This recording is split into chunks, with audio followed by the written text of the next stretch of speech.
रामायण की एक अद्भुत कथा, गिलहरी की पीठ पर श्री राम की उंगलियों के निशान। जब हम रामायण की बात करते हैं तो हमारे सामने वीरता, भक्ति और धर्म की अद्वितीय कहानियां आती हैं। परंतु इन सब के बीच एक ऐसी भावुक और प्रेरणादायक कथा भी छिपी है जो दिखाती है कि सेवा का भाव आकार या शक्ति का मोहताज नहीं होता। यह कथा है गिलहरी और उसके सफेद धारियों की। सीता माता के रावण द्वारा हरण के पश्चात भगवान श्री राम अपने अनुज लक्ष्मण, भक्त हनुमान और वानर सेना के साथ लंका की ओर प्रस्थान करते हैं। समुद्र मार्ग होने के कारण समस्या यह थी कि इतने विशाल दल को पार ले जाया कैसे जाए। समाधान मिला राम सेतु के निर्माण में। हनुमान, नल, नील, अंगद और अन्य वानरगण बड़े बड़े पत्थर समुद्र में डालने लगे। श्री राम का नाम लिखे हुए वे पत्थर जल में तैरने लगे। यह एक दिव्य और अनुपम दृश्य था।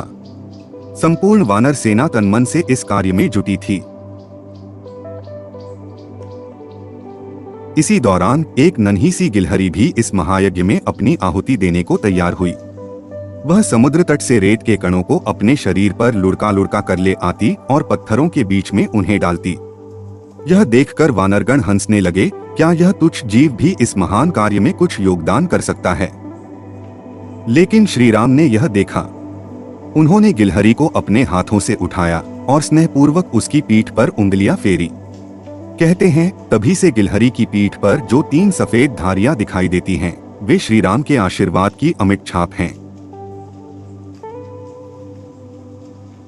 यह केवल एक कथा नहीं बल्कि दर्शन है। गिलहरी की यह कथा बताती है कि नम्रता और सेवा भाव भी ईश्वर की सच्ची भक्ति है।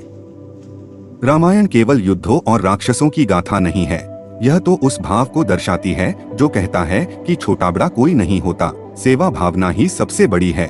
गिलहरी का उल्लेख वाल्मीकि रामायण में प्रत्यक्ष नहीं मिलता, परंतु यह कथा लोक परंपरा में अत्यंत प्रसिद्ध है। यह भारत के लगभग हर कोने में किसी न किसी रूप में सुनाई जाती है और राम भक्ति के प्रतीक रूप में मानी जाती है। की इस सेवा को भारत में कई मंदिरों में सम्मान मिला है। कई राम मंदिरों में गिलहरी की मूर्ति या चित्र विशेष रूप से बनाई गई है ताकि भक्तों को याद रहे कि कोई सेवा छोटी नहीं होती। प्राकृतिक सत्य और धार्मिक कथा का संगम। वैज्ञानिक दृष्टिकोण से गिलहरी की पीठ पर जो धारियां होती हैं, वे एक प्राकृतिक अनुवांशिक विशेषता हैं, लेकिन हिंदू धर्म में हर प्राकृतिक तत्व के पीछे कोई आध्यात्मिक संदेश छुपा होता है। इस कथा ने उस प्राकृतिक गुण को भी दिव्यता दे दी। आज के तेज और स्वार्थमय युग में यह कथा हमें रुककर सोचने को कहती है। क्या हम अपने से छोटे या कमजोर को तिरस्कार की दृष्टि से देखते हैं? क्या हम यह मानते हैं कि केवल बलवान ही संसार को बदल सकते हैं? गिलहरी हमें सिखाती है कि जब कोई कार्य धर्म के लिए हो तो उसमें तन, मन या आकार की सीमा नहीं होती। राम ने केवल पुल नहीं बनाया, उन्होंने सेवा, नम्रता और आत्मसमर्पण की नींव भी रखी। यह भी महत्वपूर्ण है कि श्री राम जैसे राजा ने एक नन्हे प्राणी की सेवा को सराहा, उसे सार्वजनिक रूप से सम्मानित किया।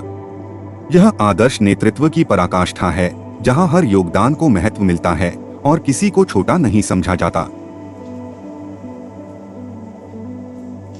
गिलहरी की यह कथा हमें आज भी यह सिखाती है कि हर व्यक्ति कुछ न कुछ योगदान दे सकता है, चाहे वह कितना ही छोटा क्यों न हो। यह रामायण की एक ऐसी शिक्षाप्रद झलक है जो जीवन भर प्रेरणा देती है। जब भी आप अगली बार किसी गिलहरी को देखें तो उसकी पीठ की सफेद धारियों में श्री राम की उंगलियों का आशीर्वाद याद करें और स्वयं से पूछें, क्या मैं भी धर्म और सेवा के इस महासेतु में अपना एक रेत का कण जोड़ सकता हूँ? दोस्तों, अगर ये लेख आपको पसंद आई है तो मेरा चैनल फेमस कोट्स को एक लाइक और सब्सक्राइब करें और दूसरों को शेयर करें। धन्यवाद।